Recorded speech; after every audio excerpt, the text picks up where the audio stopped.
বর্তমান সরকারের সফলতা হলো বর্তমান সরকার প্রথমত নতুনভাবে নতুন ধরনের কাজ করে এবং নানা ধরনের মানুষকে সম্পৃক্ত করে কাজ করার সুযোগ পেয়েছে এবং নতুন চিন্তা করছে, এটা আমি সফলতা বলবো। আমরা বিভিন্ন মন্ত্রণালয় বিভিন্নভাবে যেই সমস্যার সামনে আসছে আমরা তাৎক্ষণিক সেটা সমাধানের চেষ্টা করছি। আর ভবিষ্যতের জন্য আমরা অনেকগুলো নীতি পরিবর্তন করে দিচ্ছি, যে নীতিগুলো যে সরকারই আসুক তাদেরই কাজে লাগবে। তো কাজে আমি আশা করি যে তারা এটা চালিয়ে না। প্রথমত এই যেটা আমরা দেখতে আসছি যে 4F মডেল দিয়ে কিভাবে ধরেন ঘাস থেকে শুরু করে তারপর সেটাকে একেবারে ফার্টিলাইজার, বায়োফুয়েল সব কিছু করার একটা প্রক্রিয়া, এবং সেটা খুব কম খরচে এবং ক্ষুদ্র খামারি পর্যায়ে করা যাবে। এবং সবচেয়ে বড় কথা হলো এর মাধ্যমে যে জলবায়ু পরিবর্তনের যে বিষয়গুলো আমরা চিন্তিত হই, অনেক সময় গরু ছাগল পাললে গরুর মাধ্যমে কিছু মিথেন এমিশন হয়, সে আমরা রিডাকশনে একটা ভূমিকা রাখতে পারবো। তো এটা একটা বড় ধরনের অবদান রাখবে।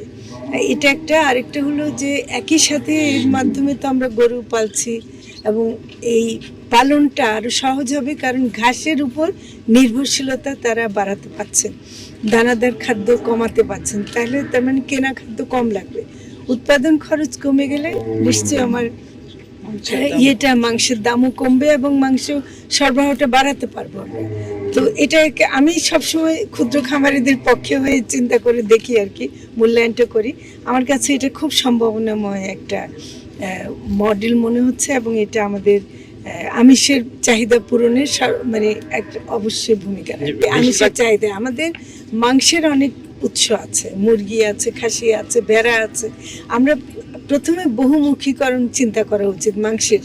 হ্যাঁ, গরুর মাংসটা এই মুহূর্তে একটু বেশি হলেও আমি মনে করি যে এটার মাধ্যমে যে প্রচুর আমাদের গ্রামীণ মহিলারা এবং খামারিরা বেঁচে আছেন। আজকে শহরের কিছু মানুষ যদি একটু বেশি দাম দিয়ে কেনেও, কিন্তু এর মাধ্যমে অনেক মানুষ কিন্তু বেঁচে আছেন। কাজে আমিষের চাহিদা আমরা বহুমুখী করি, গরুর মাংসের চাহিদা এক পর্যায়ে কমে যাবে যদি আমি দানাদারের উপর নির্ভরশীলতা কমিয়ে আমি ঘাসের উপর নির্ভরশীলতা বাড়াতে পারি। প্রথমত খরচ কমানোর মাধ্যমেই কিন্তু দাম কমবে, বুঝছেন। উৎপাদনের খরচ যদি আমি কমাতে না পারি তাহলে কিন্তু শেষ পর্যন্ত পণ্যের দামটা কমবে না। তো আমাদের প্রথম চেষ্টা হলো উৎপাদনের খরচ কমানো এবং আরও একটু এফিসিয়েন্টলি বাড়ানো। আমি অবশ্য বিদেশি জাত দিয়েই এই সমস্যার সমাধান করতে রাজি না, আমি বরং আমাদের দেশীয় জাতকে আরও বেশি পালন করে, আরও বেশি সংখ্যক পালন করে এটা বাড়ালে এটা চাহিদা পূরণ করতে পারবে। শুধু গরু না, ছাগল আছে, ভেড়া আছে,